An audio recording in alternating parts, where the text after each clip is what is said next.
Hello friends, welcome to Bhanupriya's kitchen. இன்றைக்கி ரொம்ப டேஸ்டான அதே நேரத்தில் ரொம்ப ஈஸியாக பண்ணக்கூடிய பருப்பு ரசம் எப்படி செய்யலான்னு பார்க்கலாம்.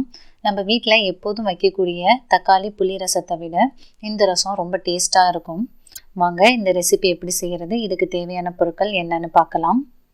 குக்கரில் 50 கிராம் துவரம் பருப்பு எடுத்திருக்கேன். இதை வாஷ் பண்ணிக்கோங்க.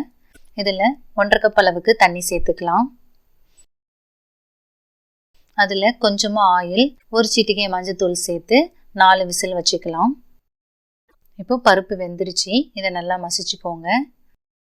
இதை தனியாக எடுத்து வச்சிடலாம்.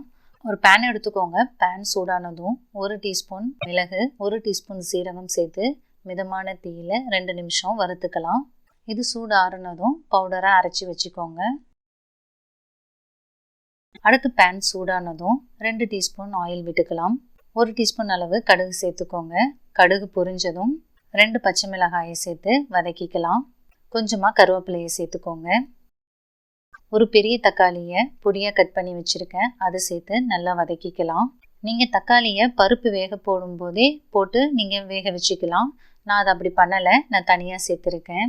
தக்காளி நல்லா வதங்கட்டும். இது கூடவே உப்பு, ஒரு சிட்டிகை பெருங்காயத்தூள், 1/4 டீஸ்பூன் மஞ்சள் தூள் சேர்த்து மிக்ஸ் பண்ணிக்கோங்க. இது கூட 5 பூண்டு பல்லை நசுக்கி வச்சுருக்கேன், அதை சேர்த்துக்கலாம். தக்காளி நல்லா வதங்கிடுச்சு.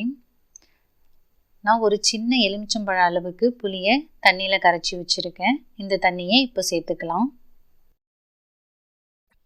புளி தண்ணி கொதிக்க ஆரம்பித்ததும் நம்ம வேக வச்சு கடைஞ்சி வச்சுருக்கிற பருப்பை சேர்த்துக்கலாம். ரொம்ப கெட்டியாக இருந்ததுன்னா கொஞ்சம் தண்ணி சேர்த்துக்கோங்க.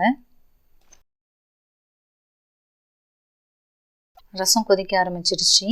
இப்போது அரைச்சி வச்சுருக்கிற மிளகு சீரக பவுடர்லேருந்து 1 டீஸ்பூன் சேர்த்துக்கோங்க. ஒரு கொதி வந்ததும் கடைசியாக கொஞ்சம் கொத்தமல்லி சேர்த்து இறக்கிடலாம். அவ்வளோதான் ஃப்ரெண்ட்ஸ், நம்மளுடைய டேஸ்டான பருப்பு ரசம் ரெடி ஆகிடுச்சு.